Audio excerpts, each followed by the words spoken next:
Why does Jerusalem still capture billions of hearts in 2025? And they widen the excavation and they discover what has been called the most significant archaeological discovery of the last 100 years. And that is the pilgrimage road. That is the road that your ancestors, my ancestors, for Jews and for Christians, 2,000 years ago, this is the actual literal road that we are uncovering in the city of David, the same stones, the same roads that led from the pool up to the Temple Mount. And in just a little bit more time, people will be able to literally walk in the footsteps of their ancestors in the city of David along the pilgrimage road. There really is no other explanation. This just happens to match up pretty much word for word with the biblical account from thousands of years ago. That's pretty special because there are not a lot of places in the world where you could find things that match the ancient accounts so exactly.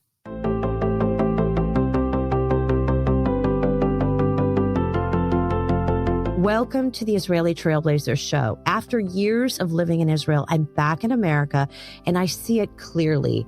Israelis are incredibly misunderstood. I'm your host, Jennifer Weissmann. The purpose of this show is to share all the things that Israelis do to help mankind. My topic today is Jerusalem. Just saying the name stirs something deep inside Christians, Muslims, and Jews all over the world. Wherever you live on the planet, Jerusalem calls to you. And today we're diving into why Jerusalem matters, not in the history books, but in our lives right now. My guest is Ze'ev Orenstein, the Director of International Affairs for the City of David Foundation. And Ze'ev spends his days and nights helping the world connect with the place where faith, history, and identity all meet. And it's called Jerusalem. Welcome, Ze'ev. How are you? Thanks for having me. Thanks for being here. Let's just jump right in. You work specifically for the City of David Foundation. Why is the City of David so important in the story of Jerusalem? I think what it comes down to is, why does Jerusalem matter today in 2025? And the answer to that will connect to basically it's the source of meaning for billions of people around the world. And that's coming out of the ground in Jerusalem, in the City of David every day. That's the short of it. And so I think, one of the things we'll talk about is that there's no place in the world that matters more to more people for billions, not millions, than Jerusalem. And that's what we're giving. Let's break it down a little bit. For Christians, Jerusalem is where Jesus lived and taught and etc. For Jews, King David and the temple, it's one of the holiest place. Muslims have a deep, deep meaning with Al-Aqsa Mosque and the Dome of the Rock. So when these different faiths walk through the streets and the stones in Jerusalem, what do you feel they get from the purpose of being in Jerusalem? What is it that calls to them when you see people visiting, walking through the ancient streets? I think it's a feeling that there's more to life than just the here and now and just ourselves. That we're all in some way part of a story that is much bigger than ourselves, that has been going on for thousands of years, and that is going to continue long after we're no longer here. And Jerusalem is the place, in many ways, the center for all those hopes and aspirations that we all have to help make the world a better place. And so many of the people that have cast visions and dreams that continue to inspire us to this day, they did so from Jerusalem.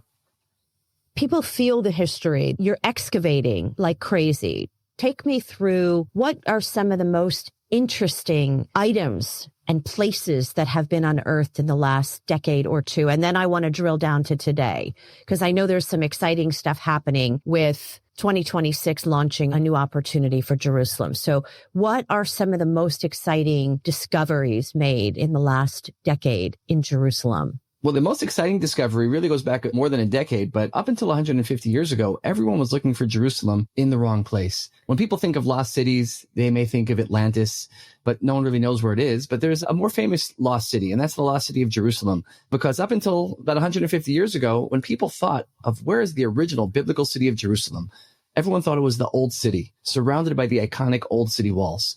Now, the old city walls, they're about 500 years old. And so for those viewers and listeners to this podcast, you might say, well, America's only 250 years old. So that's a long time ago. But Jerusalem, which is about 4,000 years old, we don't get overly excited by 500-year-old anything. But until 1867, everyone was looking for Jerusalem in the wrong place. And that changed when Queen Victoria of England, she wants to discover the treasures of the Bible. like the Ark of the Covenant, and she sends a man by the name of Captain Charles Warren to Jerusalem to find those treasures. And he wants to search the Temple Mount, the biblical Mount Moriah, but he's not able to. And so he says, if I can't dig on the Temple Mount due to political and religious reasons, I'll dig near it. And he comes down the slopes of Mount Moriah, walks down, finds the Gihon Spring, and ends up discovering that the source of the biblical life-giving waters of Jerusalem, going back thousands of years, the Gihon Spring, was an integral part of the city of David, the place where the kings of the Bible ruled and the prophets of the Bible preached. And he realized that he had found the lost city of Jerusalem, the city of David, which today is one of the most archaeologically excavated sites in the world. And in recent times, going back to 2004, the discovery of the Pool of Siloam, with deep significance to Christians and Jews alike, the discovery in 2005 of what could have been King David's palace, the discovery of inscriptions and seals that allow a person to, on the one hand, open the Bible, on the other hand, see what's being unearthed, being pulled out of the ground, and see that so much of Jerusalem's biblical heritage is not simply a matter of faith, but a matter of fact, that the people who march through the pages of the Bible are people who can be affirmed, archaeologically speaking. Some of the most significant events that happen in Jerusalem in the Bible are things that have been affirmed, archaeologically speaking.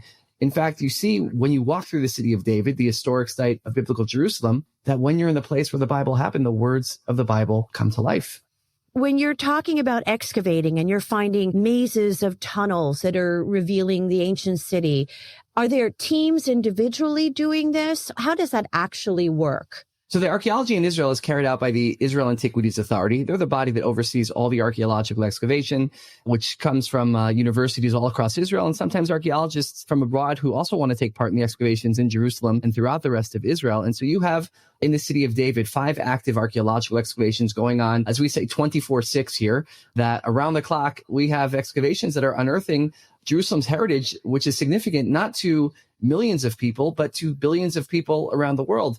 You know, there's probably no place in the world, more so than Jerusalem, that you have, not for millions, but for billions, when they wake up in the morning, they look to Jerusalem as a source of hope, meaning, faith, identity, purpose, more so than New York, Washington, D.C., Rome, London, Moscow, Paris, Riyadh. Jerusalem is number one. And number 2 is not close. And so everything that we're unearthing in Jerusalem, in the city of David, matters. It means something, not to millions, but to billions of people who it affirms their faith, connects them to history, to their identity. And that's something you're not going to find anywhere else in the world. It's very special. And walking through those streets, you feel it. It's a deep sense of feeling when you walk through those mazes, especially when you get to the Kotel and you get to the other areas.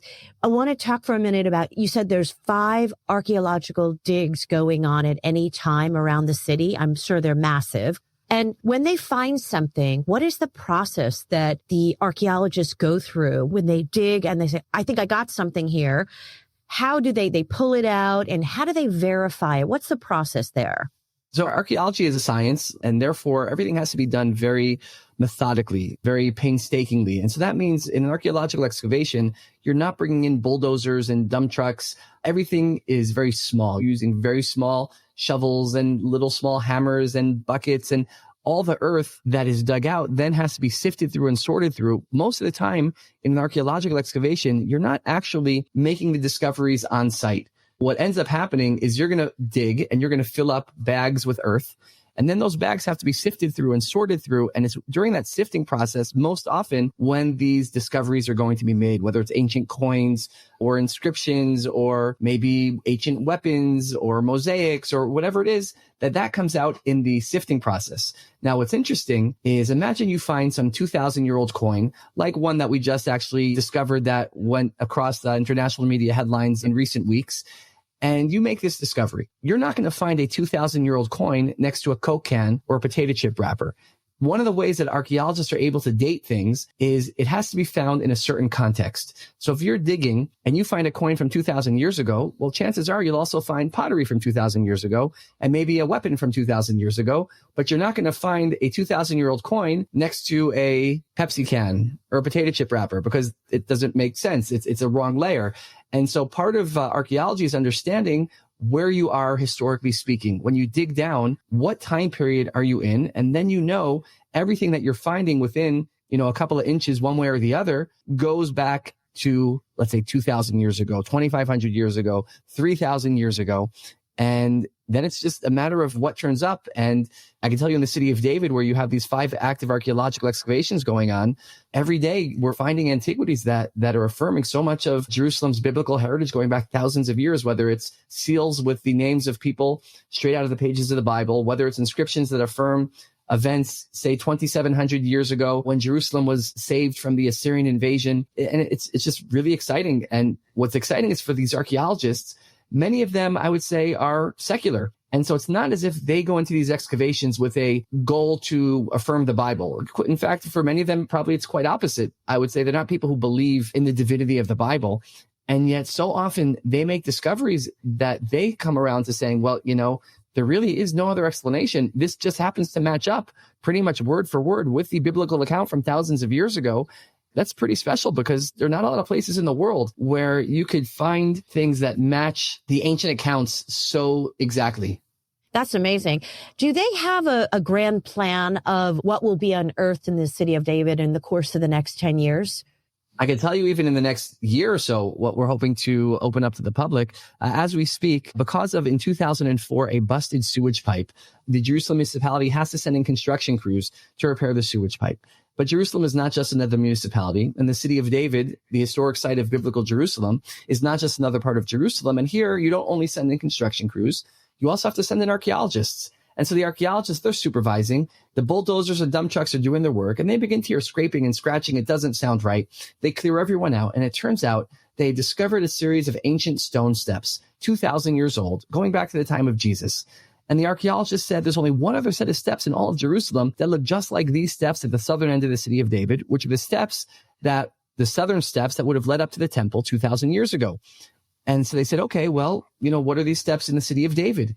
And they realized they found the steps leading down to the ancient Pool of Siloam with significance to Christians and Jews alike. And that was the main cleansing ritual bath where people, before going up to the temple atop the Temple Mount thousands of years ago, they would cleanse themselves in the Pool of Siloam before, on the holidays of Passover, Pentecost, and Tabernacles, Passover, Shavuot, and Sukkot, they would have to go up to the temple. So then the archaeologists said, well, we know where the pool is, and we know where the temple stood on the Temple Mount.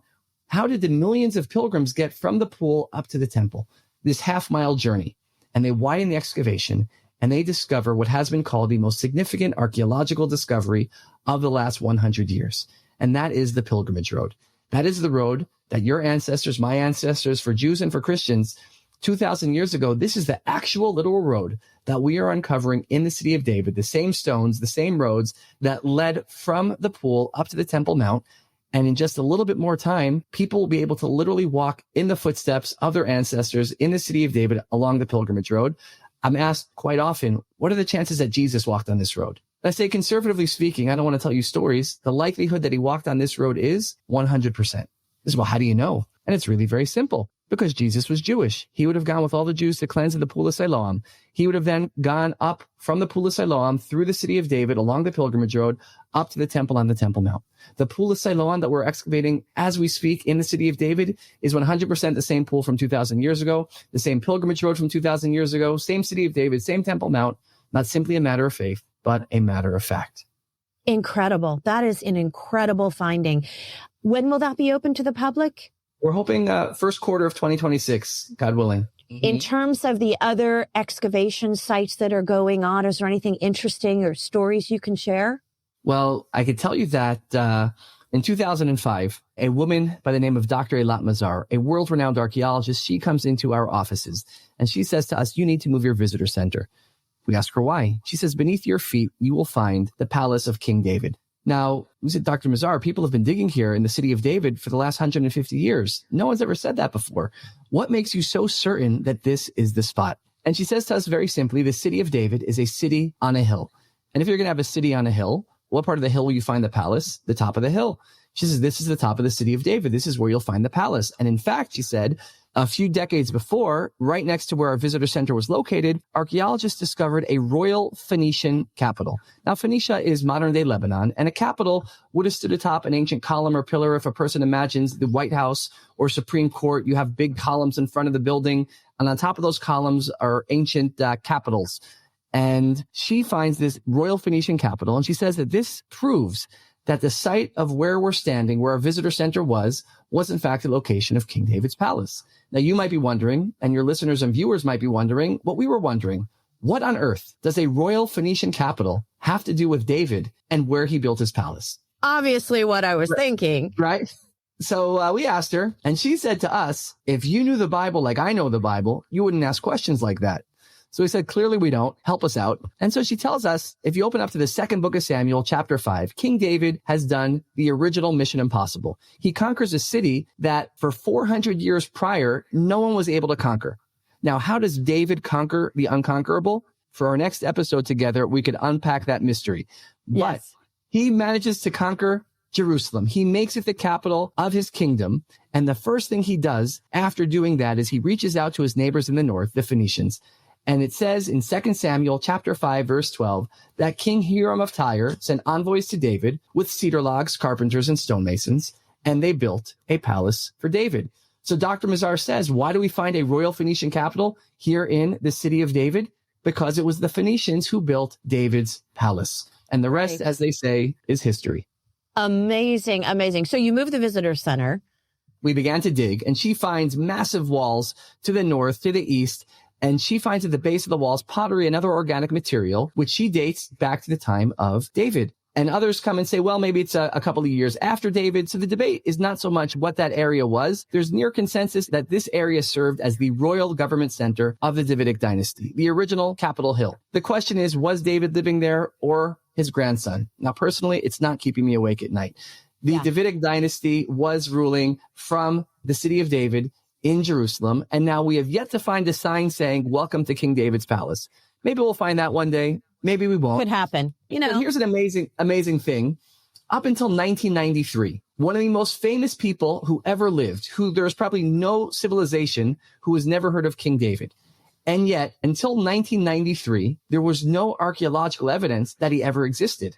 But in an excavation in Israel's north, in a place called Tel Dan, a large stone inscription is unearthed, dating to about a century or so after David would have lived. And it's attributed to a man named King Hazael of Aram. Now, this King Hazael is mentioned in the Bible in 2 Kings. Aram is modern-day Syria, and he was in a good mood. Why? The inscription tells us that he had just won a major military victory over a king from the house of David. And so now, today, everyone virtually agrees that there was a historic King David. Now, the Bible tells us that David ruled from Jerusalem. And what we know today is if King David was ruling from Jerusalem, where was Jerusalem during his time? None other than the city of David. The visitor center. That's right. Any other fun facts of things that have been unearthed that just like are jaw-droppingly amazing that I should know about? Well, I'll tell you one that's amazing to me, which in one of our excavations, archaeologists uncover an ancient seal. Now, this would have been used if you had to, today, if you want to send a message to someone, you have iMessage or WhatsApp or Signal or emails, and there's encryption and encoding to ensure that nobody reads your message. But in ancient times, if you wanted to send a secure document, you didn't have encryption and encoding. You would write your letter, you would roll it up, tie it up, and then you would take a small piece of clay, place it on the knot of your letter, and then stick your ring in that letter. And then you put your ring into the clay, and on the ring and on the clay would have your name and then son or daughter of your father's name. You would then hand this letter to the messenger. And then when the person receives that letter, the first thing they do is they make sure the seal is not broken, right? So now archaeologists, they are digging in one of our excavations in the city of David, and they uncover an ancient seal, 2,500 years old. And on this seal, it has 3 words, Eliana, daughter of Gael.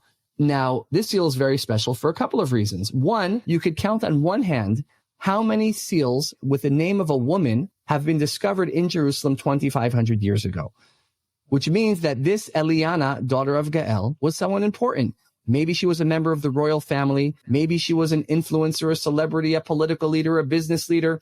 We don't know who she was, right? But it was important. But what makes it extra special is I have a daughter named Eliana. And so after this discovery was made, I went home and I told my daughter, I said, we found a seal with your name on it. And you have a lot in common with this Eliana. So she said, well, what do I have in common with her aside from sharing the same name? And I said to her, not only do you share the same name, but you're both from Jerusalem. You're both from Jewish. You're both Jewish. You both worship the same God, speak the same language, have the same customs, traditions, festivals as the Eliana from 2,500 years ago. How many peoples can say that about their ancestors? And so it's very special to be able to unearth these discoveries, which really connect us to this place going back so many thousands of years.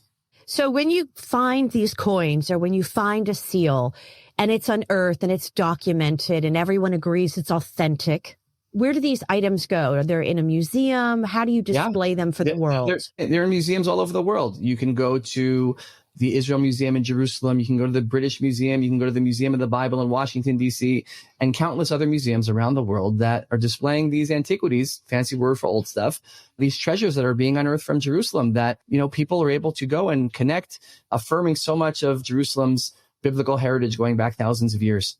It's absolutely amazing. And I wonder, someone who's living anywhere in Ohio or South Africa, what is it that they need to know about Jerusalem and why they need to come and visit it and walk those ancient streets and see it for themselves? I think for people all over the world, whether it's Ohio, South Africa, or anywhere else, so many countless millions, if not billions of people around the world, they have a heart for Jerusalem, a love for Jerusalem. And what these discoveries make possible is to show that so much of our ancient heritage, our ancient faith connected to Jerusalem, it's not simply a matter of faith, but a matter of fact. It's real. You could see it. You could touch it. You could walk on it. It's not just stories. It's not fantasies and fables and these values and heritage that have shaped so much of Western civilization that come from Jerusalem. It's real. And it mattered 2,000 years ago, 3,000 years ago. It still matters today. And is going to matter for thousands of years to come. And so there's nothing better than being able to come and see it in person, being able to touch it yourself, even connecting with it from afar, I think is something that gives a lot of people hope, meaning, purpose, and inspiration. And that's something that is both so timeless and timely about Jerusalem, about the city of David and her heritage that continues to matter to this very day. There is so much that is being unearthed and discovered in the city of David and is still waiting to be unearthed that we're just going to have to do another episode or two talk about it. We're going to do a new episode when the pilgrimage road opens. We're going to do a launch party. If this conversation about Jerusalem moved you, don't keep it to yourself. Share it with friends and post it on all of your socials. I'm Jennifer Weissmann, and this is the Israeli Trailblazers Show. Thank you, Ze'ev. And until next time, may the spirit of Jerusalem keep inspiring you wherever you live in the world.